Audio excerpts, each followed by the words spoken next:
तो बेटा जो चैप्टर आज हम करने वाले हैं वो है लोकतंत्र के परिणाम, क्या रिजल्ट ऑफ डेमोक्रेसी। मतलब चैप्टर नंबर 5 हमारी पॉलिटिकल साइंस 10th क्लास का है। अच्छा, इसका क्या मतलब है कि लोकतंत्र के परिणाम क्या है। लोकतंत्र जो हमने अपने यहाँ पर, हमारे यहाँ पर कौन सा सिस्टम है, लोकतंत्र। अब जो लोग लोकतंत्र नहीं जानते हो तो पुराना लेक्चर देखें, नहीं तो मैं शॉर्टकट में बता देता हूँ। एक ऐसा तंत्र, एक ऐसा सिस्टम जिसके अंदर बेटा सरकार या अपना प्रतिनिधि या अपना राजा या अपना नेता हम खुद चुन सके, मतलब लोग खुद चुन सके। ऐसा सिस्टम को कहते हैं तंत्र, लोगों को कहते हैं लोक।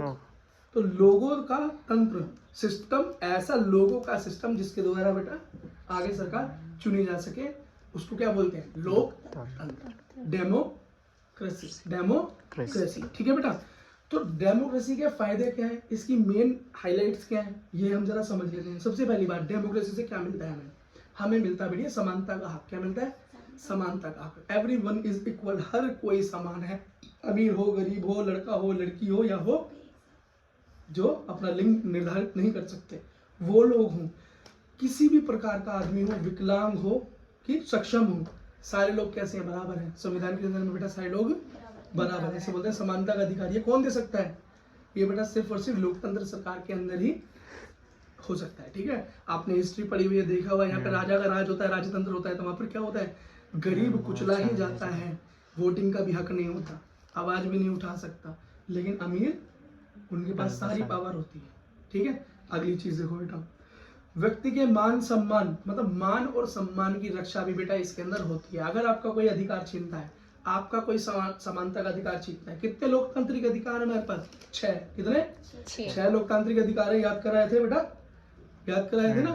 तो उन 6 लोकतांत्रिक मौलिक अधिकारों के अंदर से किसी एक का भी अगर कोई हनन करता है तो उन 6 के अंदर से एक अधिकार क्या है, शोषण के विरुद्ध अधिकार। मतलब आप अपने मान सम्मान के लिए क्या कर सकते हैं, उसके खिलाफ लोकतांत्रिक प्रक्रिया से कार्रवाई कर सकते हैं। और ये संविधान का मतलब होता है इस लोकतंत्र को चलाने के लिए जो बेटा लॉ है, जो कानून है, उसको लोकतंत्र का क्या बोलते हैं, संविधान।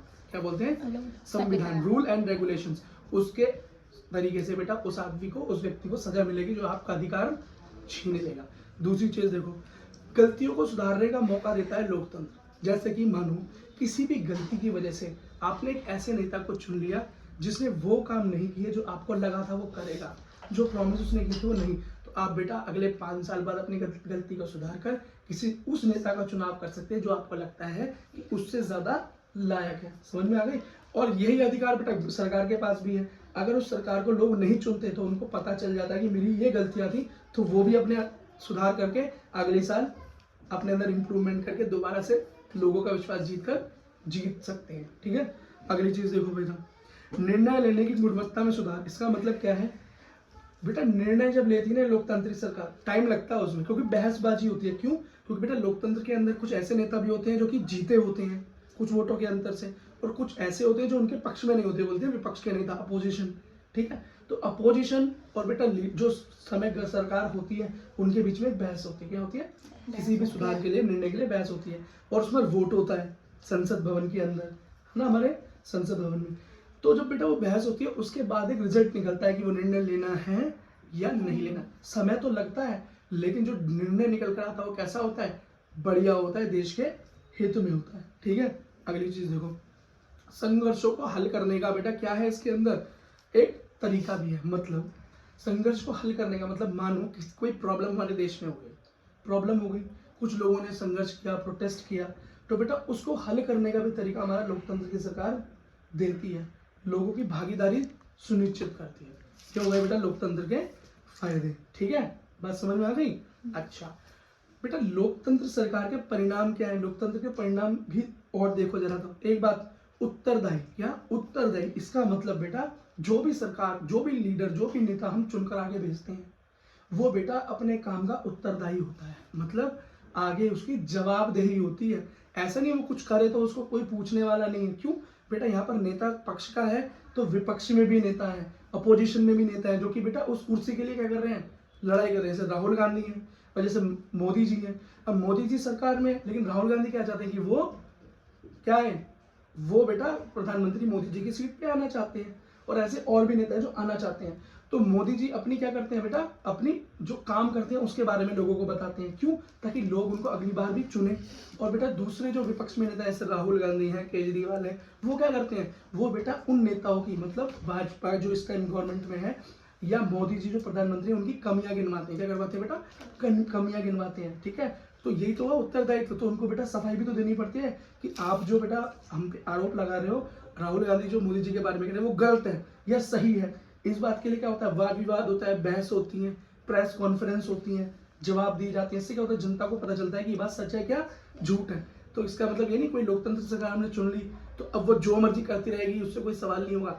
नहीं बेटा, लोकतंत्र की सरकार में जवाबदेही है, रिस्पॉन्सिबिलिटी है और वैध शासन है। वैध शासन मतलब लेजिटिमेट है। वो लेजिटिमेट मतलब यहाँ पर बेटा हर चीज का एक तरीका होता है। सिर्फ चुनाव का क्या है, तरीका है, प्रोसेस होता है ना चुनाव का एक, कि भैया चुनाव से पहले एक नेता होता है, उसकी कुछ क्राइटेरिया होते हैं, वो बेटा अपना फॉर्म भरता है, फॉर्म जमा करता है, किसी पार्टी के अंडर एक लोगो लेता है, चुनाव चिन्ह लेता है, फिर बेटा चुनाव होता है, फिर वोटों की गिनती होती है। पूरा लंबा प्रोसेस है, लेंदी हो कुछ भी, पर एक प्रोसेस है। तो हर चीज का बेटा यहाँ पे क्या है, एक प्रोसेस है। कुछ भी अचानक नहीं होता यहाँ पे, क्या कुछ भी अचानक नहीं होता। अच्छा बेटा एक चीज और देखो, आर्थिक समृद्धि और विकास मतलब डेवलपमेंट, और बेटा इकोनॉमिकल वेल्थ जैसे कैसे बढ़ी, कहाँ बढ़ी, तो राजतंत्र में बढ़ी या लोकतंत्र में बढ़ी? राजतंत्र में बढ़ी कि लोकतंत्र में बढ़ी? तो बेटा एक चीज याद रखना कि लोकतंत्र के अंदर ही देशों ने ज्यादा विकास किया है। लोकतंत्र के अंदर ही लोग देश ज्यादा अमीर हुए हैं, लोकतंत्र के अंदर ही लोग ज्यादा खुश रहे हैं, लोकतंत्र के अंदर ही बेटा लोग देशों ने ज्यादा डेवलपमेंट की है हर क्षेत्र में। तो इसलिए बेटा इस लिहाज से लोकतंत्र क्या है, ज्यादा अच्छा ऑप्शन है। दूसरा बेटा यहाँ पर असमानता तो होती नहीं, गरीब और अमीर के अंदर हम बराबर है।